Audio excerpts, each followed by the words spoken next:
반갑습니다. 중등부 친구들. 3월 31일 3월의 마지막 데일리 큐티 시간에 나오신 여러분들을 주님의 이름으로 환영하고 축복하고 사랑합니다.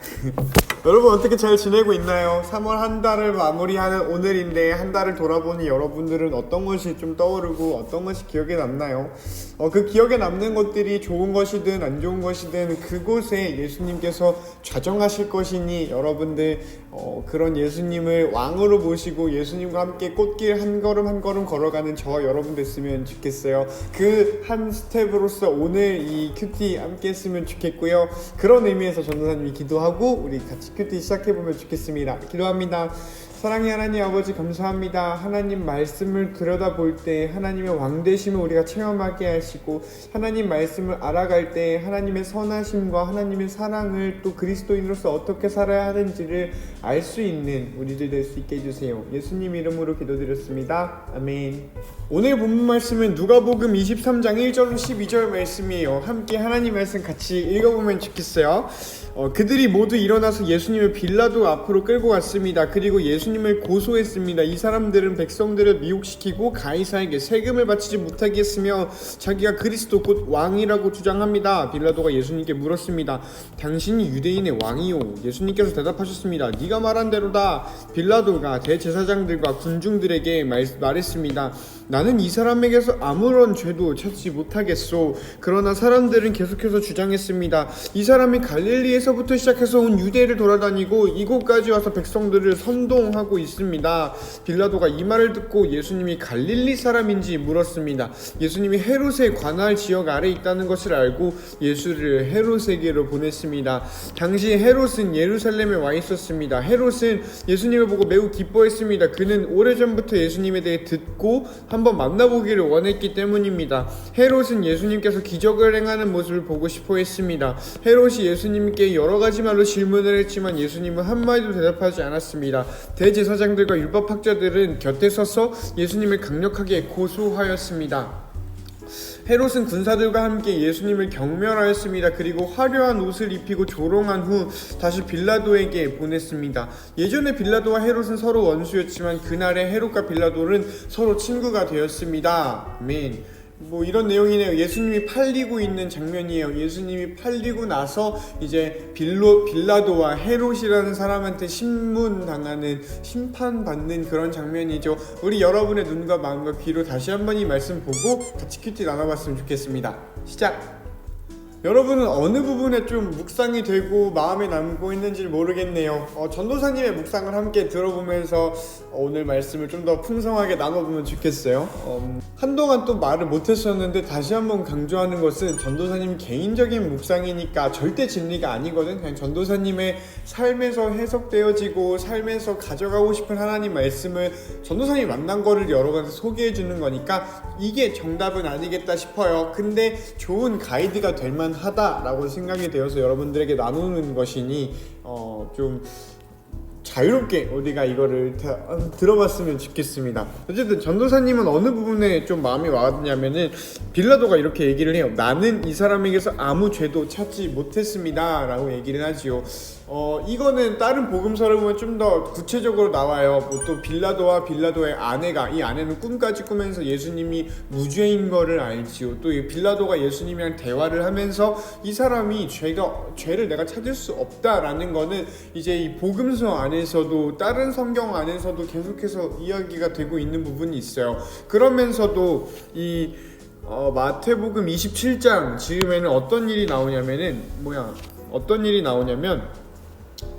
이 빌라도가 내가 죄를 찾지 못했는데 사람들이 너무 예수를 십자가에 못 박으세요, 예수님 우리한테 넘겨주세요 라고 얘기를 하니까 넘겨주게 돼요. 넘겨주면서 자기가 손을 씻어요. 손을 씻는다는 행위는 내가 여기에 책임이 없다라는 걸 의미하는 거거든. 그래서 야, 나 손 씻을 테니까, 내가 여기서 손 씻을 테니까 예수의 피에 나는 책임이 없다, 너네 책임이다 라고 얘기를 하는 장면이 나와요. 그게 본디오 빌라도가 한 일이죠. 그러니까 이 빌라도는 나는 책임 없어, 이렇게 예수의 죽음에 난 책임 없어, 없어 하면서 손을 씻고 이제 너네들한테 전가를 시킵니다. 이 유대인들한테. 이런 거를 우리가 성경 안에서 볼 수 있지. 오늘도 비슷해요. 빌라도는 헤롯이라는 그 유대 통치자에게 이렇게 예수님을 전가해요. 아, 이거는 우리 관할보다는 갈릴리를 관할하고 있는 헤롯이 할 일이다 해가지고 책임을 전가시키는 일이죠. 마치 마태복음 27장에서처럼 나는 손을 씻으면서 예수의 죽음에는 나는 책임이 없어 라고 말한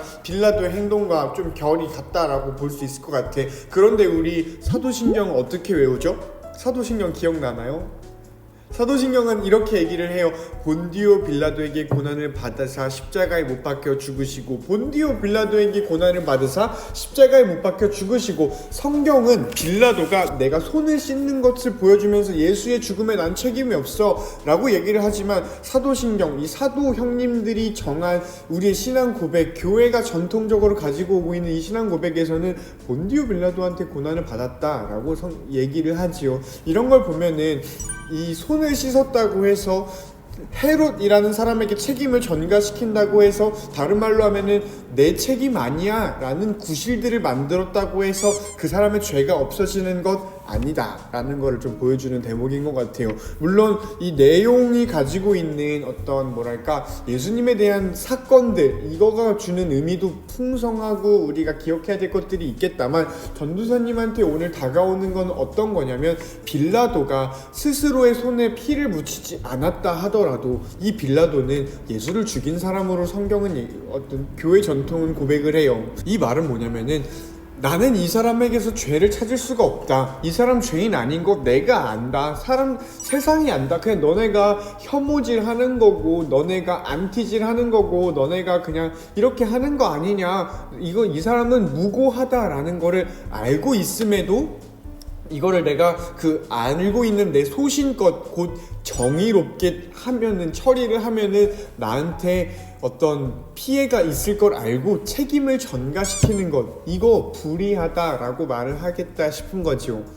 그러니 오늘날에 이런 거랑 비슷한 게 뭐가 있을까라고 생각을 하면, 전도사님 생각엔 이런 게 있을 것 같아요. 저쪽에서 어떤 불의한 일이 일어나고 있어요. 예를 들어 왕따가 일어나거나 학폭이 일어나거나 아니면 되게 삥 뜯는 게 일어나거나 진짜 나쁜 것들, 뭔가 누가 봐도 정의롭지 못한 것들, 사랑이 없는 것들이 일어나고 있어요. 그거를 멀리서 보면서 나는 책임이 없어 라고 하면서, 저 책임은 저 사람들한테 있는 거야 라고 말을 하는, 그거 딱 오늘 빌라도가 하는 거겠다 싶어요. 예수님이 모든 사람을 위해서 이웃을 사랑하라고 말씀하셨고, 세상 속에서 정의를 세우고 세상 속에서 거룩하게 살아라 라고 말을 했는데, 저거는 내 일 아니야 라고 얘기를 하는 것, 그거 자체가 빌라도가 한 거랑 다르지 않겠다라는 생각이 전도사님한테는 있어요. 그러니 그리스도인들은 불의를 봤을 때 적극적으로 이 불의를 해결하는 게 그리스도인이지, 저거를 봤을 때 저거는 우리 일 아니야 손절하는 거는, 이거 이웃 사랑하는 거 아니다. 여기에서 나는 아무리 책임이 없어요, 나한테 책임이 없어요 라고 손을 씻고 뭘 하고 선을 긋더라도 결국에 그 사람한테 책임이 있겠다라는 생각이 전도사님한테는 좀 드는 것 같아요. 그래서 전도사님 여러분들한테 뭔가 권면하고 도전하기 전에 이렇게 하세요, 이렇게 해보세요 라고 말하기 전에 스스로 좀 도전하게 되는 건 어떤 거냐면, 핑계대지 말자, 내지는 책임 전가하지 말자 라는 생각이 들었어요. 저 일은 내 일 아니니까 어떻게든 되겠지, 그냥 될 대로 되라고 해, 이런 거는 정말 나쁜 태도겠다 싶어요. 그게 설령 내가 뭘 한다고 바뀌겠어? 라는 생각이 드는 일이더라도 말이죠. 오히려 그런 일에 그리스도인들은 더 목소리를 내야겠다라는 생각이 들어요. 가령 미얀마라는 나라, 버마라고도 하지요. 미얀마 나라에선 지금 민주화 운동이 하나의 내전 형태로 바뀌고 있어요. 되게 안타까운 현상이지요. 이런 거 너네 일이야 라고 얘기하는 거 절대 그리스도인들의 일 아니겠다 싶어요. 미얀마가 가지고 있는 종교가 기독교가 아니라 하더라도 거기서 일어나고 있는 불의에 대해서 정의를 다시 세울 수 있는 목소리를 내고 기여를 할 줄 아는 사람들, 또 그걸 위해 기도하는 사람들, 이게 그리스도인이겠다 전도사님은 생각이 들어요. 이런 정말 큰 국가적인 일 말고도 학교 안에서 친구들과의 관계, 또 내 삶 안에서의 가장 사소한 일들까지 우리는 책임 전가하면 안 되겠다 싶어요. 모든 일에 책임을 질 필요는 없겠다만 그 책임을 지는 것 같은 마음으로 기도하고 사랑하고 거룩히 살아가려고 노력을 하는 게 그리스도인의 삶이 아닌가, 좁은 길이 아닌가, 꽃길이 아닌가 생각을 한번 해봅니다. 여러분들에게 도전하기 전에 전도사님에게 먼저 도전을 해보니 전도사님 먼저 해보고 할만하면 너희들한테 같이 하자고 한번 해볼게요. 준비하고 있으면 좋겠어요. 어쨌든 이 3월의 마지막 날, 또 4월 첫날의 전날, 여러분들이 어떤 하루를 보내게 될지는 모르겠지만 하나님이 도우시고 하나님이 보호하시고 하나님이 사랑한다라는 것을 경험하는 여러분의 삶이 되기를 축복합니다. 사랑해요.